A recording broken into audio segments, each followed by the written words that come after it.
Was the Benin Kingdom an empire? This is a question that's been debated by history enthusiasts for a while. When we think of empires, we imagine vast territories, powerful rulers, influence stretching across borders, and just maybe an army that could humble other nations. So, where does that leave the Kingdom of Benin? Was it just a powerful city-state? Or does it deserve the imperial crown? Let's look at 4 signs that will tell us if Benin Kingdom was or was not an empire. And stick around for some surprising facts about Benin Kingdom that you suspiciously never hear about. And why it's annoying that Wikipedia says that the first story building in Nigeria was built by missionaries in 1842. For those who don't know, the ancient Benin Kingdom is not the same as the modern-day Republic of Benin, which by the way adopted its name from the Bight of Benin, the coastal area to its south. Benin Kingdom was a kingdom located in the southwestern region of present-day Nigeria. The story of the Benin Kingdom began around the first millennium AD with the Edo people who originally settled in the dense rainforests of the region.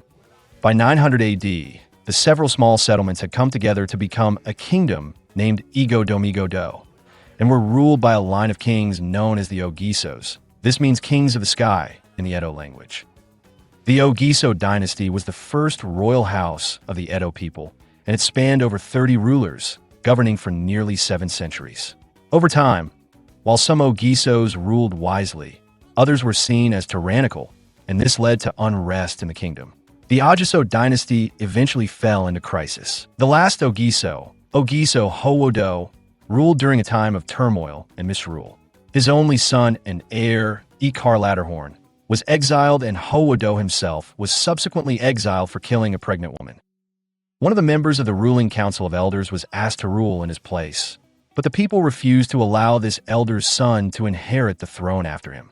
Instead, they'd rather have an outsider with royal blood on the throne, I guess. So they reached out to the Yoruba kingdom of Ile Ife, and King Oduduwa sent his son, Orunmiyan. Due to the oral tradition nature of the region at the time, there are different versions for why they did this. Some say it's because Oduduwa was Egharevba, Howodo was exiled there, but others say Oduduwa was just a revered king and an ally of Igbo-Domigo-Do. Generally, there are historical instances where a kingdom invited an outsider to rule over them in an attempt to end internal rivalries and bring stability. So I guess this is plausible. Orunmiyan's reign was brief and difficult. Out of frustration, he renamed the kingdom Ile-Hibinoo, meaning land of vexation, declaring that only a child born of local soil and raised in the local customs could rule over them. He therefore installed his son, Ewekar I, whom he had with the daughter of a local nobility. Ewekar became the first Oba of Benin, marking the end of the Ogiso era and the beginning of the Oba dynasty around the 12th century. By the 16th century, Benin Kingdom was already world-renowned. When Portuguese explorers arrived in 1485, they referred to it as the Great City of Benin. The Portuguese ship captain Lourenço Pinto observed that Great Benin, where the king resides, is larger than Lisbon. All the streets run straight and as far as the eye can see. Benin had wide streets, a complex street grid, and a central palace the size of a small town. But even more impressive were the moats and walls enclosing the communities and protecting the kingdom's core. They were said to be one of the largest handmade earthworks in the world. Combined, the earthworks stretched over 16,000 kilometers. It was a feat of engineering rivaling even the Great Wall of China. Still sounds like just a kingdom? Let's look at 4 classic signs of an empire. Typically, empires rule over multiple territories or ethnic groups. By the 15th century, under the reign of the 12th Oba Hewere the Great, Benin Kingdom began to expand aggressively. Hewere was a reformer and warrior. He reorganized the kingdom's administration, restructured the military, conquered surrounding villages, and established satellite towns. Some records even suggest that at its height in the 16th century, Benin's influence reached as far as present-day Ghana in the west and Cameroon in the east.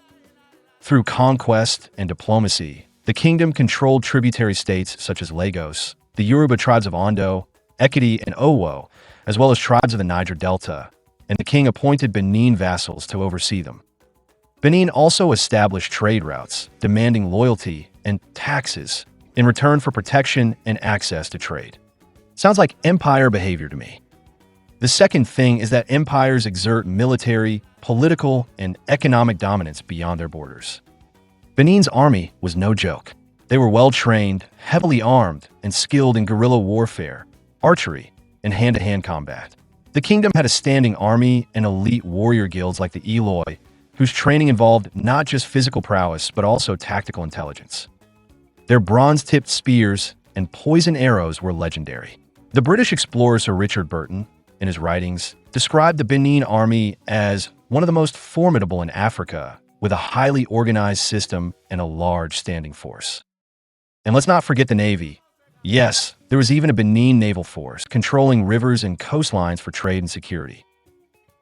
And number 3 is that empires have a centralized authority and complex bureaucracy.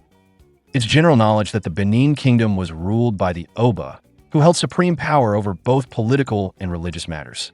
The Oba is considered divine, as he is seen as a semi-deity, even in present-day Benin City.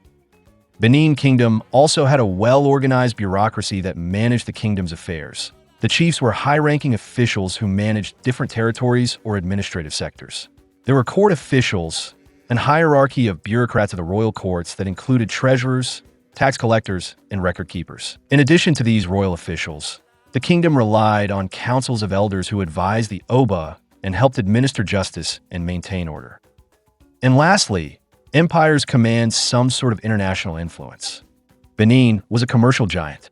Trade in ivory, pepper, coral, palm oil, and later slaves made it immensely wealthy.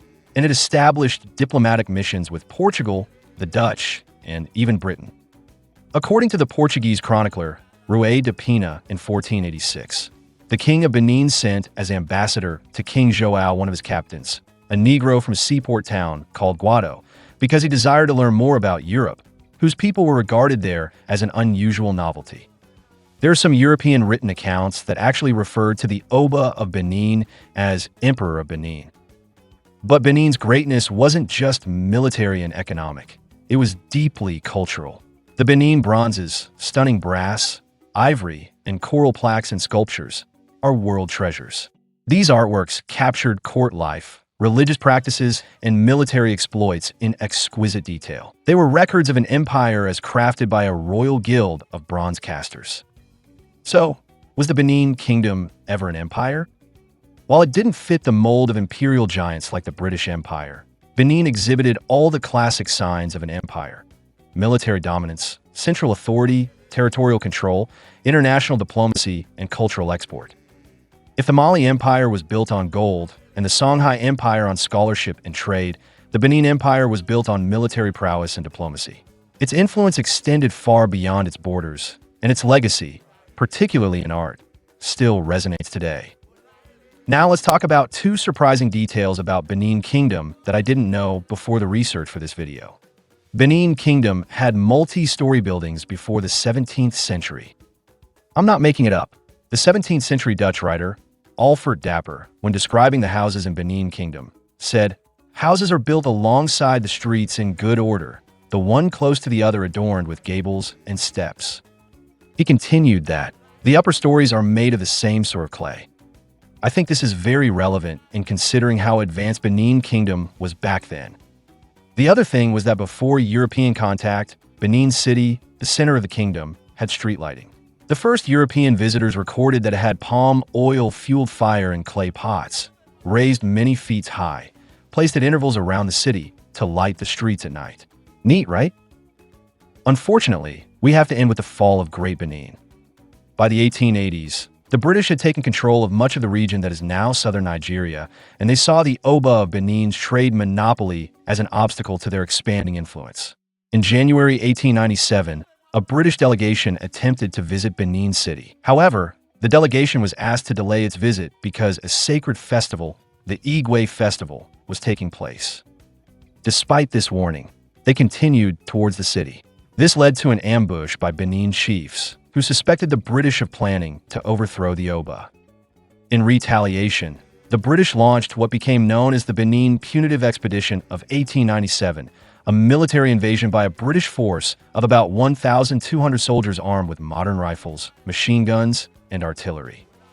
They successfully captured the city, looted its bronze and ivory works, and torched the city. One last thing, contrary to common belief, Benin was not conquered easily. Records show that by the late 19th century, the British had begun to refer more critically to Benin's military forces, and during the British punitive expedition, British officials, such as Sir Harry Rawson, noted how the Benin forces put up a fierce resistance. The kingdom's fortifications and battlefield tactics were described in reports detailing the conflict. Benin may have been called a kingdom, but by all historical standards it ruled like an empire. Benin Kingdom reminds us that sophistication, governance, and global reach were very much alive in pre-colonial Africa. If you enjoyed this video, drop a comment on the African kingdom we should explore next and hit that like button.